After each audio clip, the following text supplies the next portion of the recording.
जय शिव शंकर मित्रों। मैं आप सभी का हरीश पांडे आप सभी मकर राशि वालों के लिए 9 अगस्त 2023 का मकर राशि फल लेकर के उपस्थित हुआ हूं और साथ ही कमेंट बॉक्स में पूछे गए एक प्रश्न का भी उत्तर दूंगा। और वो प्रश्न है दिव्य महाविद्या पाठ के विषय में कि ये महाविद्या का पाठ हमें कब कराना चाहिए और उसकी क्या महिमा है। तो ये बहुत महत्वपूर्ण प्रश्न है मित्रों, ये आपके बड़े काम का है, इसीलिए वीडियो में बने रहिएगा। वीडियो शुरू करने से पहले एक आवश्यक सूचना कि यदि आप मेरे माध्यम से अपनी समस्याओं का समाधान चाहते हैं, अपनी कुंडली दिखवाना चाहते हैं, तो आप मेरे व्हाट्सअप नंबर पर मैसेज करें। मेरा व्हाट्सअप नंबर है 8540096730। ये नंबर मैं डिस्क्रिप्शन बॉक्स में भी दे दूँगा। तो चलिए मित्रों, करते हैं राशिफल की शुरुआत।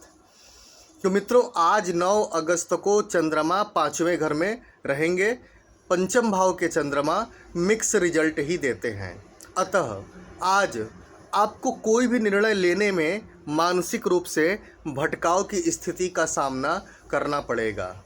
आज आप अपने आप को थोड़ा मन से अशांत और भटका हुआ महसूस करेंगे।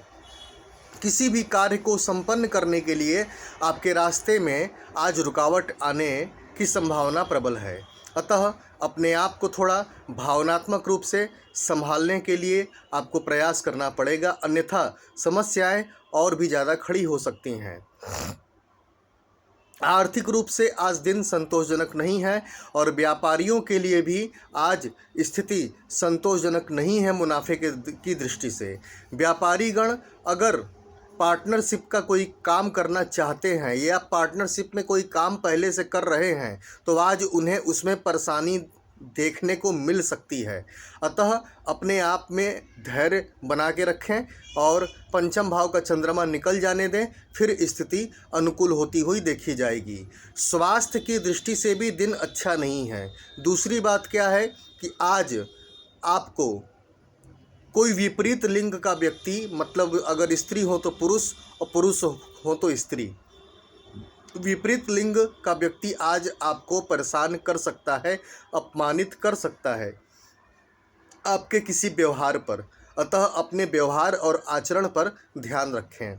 दाम्पत्य जीवन की बात करूं तो अपने जीवन साथी को महत्व दें, उसके विचारों को महत्व दें और उससे बहस न करें, तो आज का दिन आपका अच्छा जाने वाला है। अगर आप अपने जीवन साथी के साथ कहीं घूमने जाने का आनंद लेना चाहते हैं तो आज आप जा सकते हैं। इससे क्या होगा कि मानसिक विचार और मानसिक स्थितियों की शुद्धता हो जाएगी, अतः आज आप कहीं घूमने के लिए जाएं, ज़्यादा बेहतर होगा। विद्यार्थियों के लिए दिन अनुकूल नहीं दिख रहा है, मानसिक भटकाव की स्थिति दिख रही है।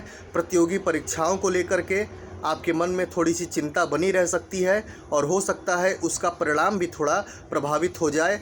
कहने का मतलब ये है कि आपकी प्रतियोगी परीक्षा अच्छी नहीं जा सकती है।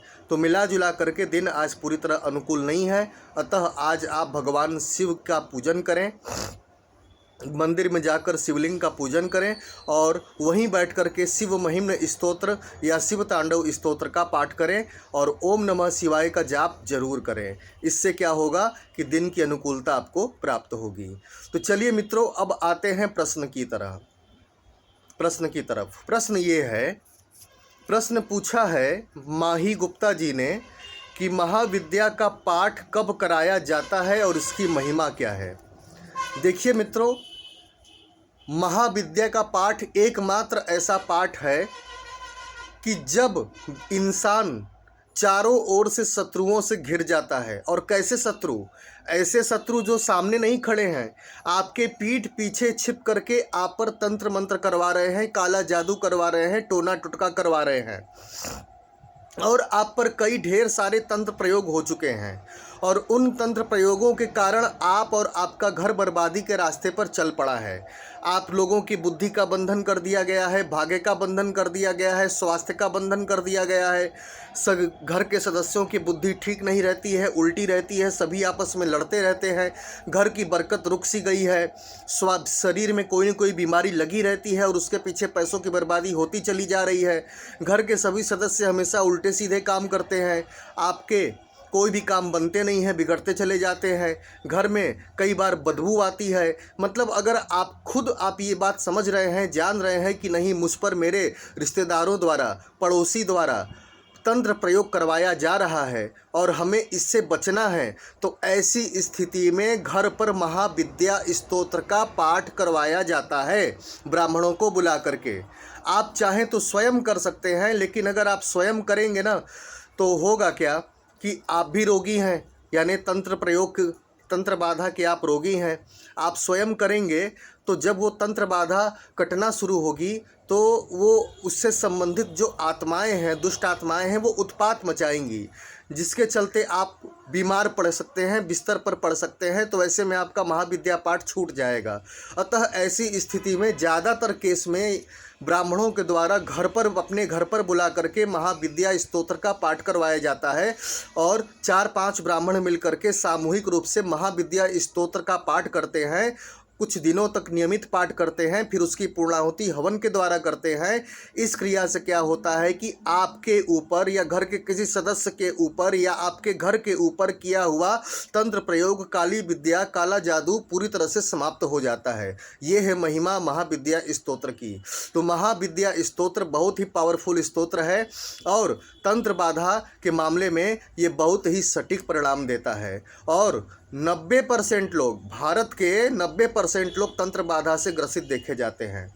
तो मित्रों, अगर आप में भी ऐसी स्थितियां, लक्षण अगर हैं तो आप जो है कि इसका पाठ करा सकते हैं। खैर, आज के लिए बस इतना ही। जाते जाते एक बार फिर से कह दूं कि यदि आप मेरे माध्यम से अपनी समस्याओं का समाधान चाहते हैं, अपनी कुंडली दिखवाना चाहते हैं, तो आप मेरे व्हाट्सअप नंबर पर मैसेज करें। मेरा व्हाट्सअप नंबर है 8540096730। ये नंबर मैं डिस्क्रिप्शन बॉक्स में भी दे दूंगा।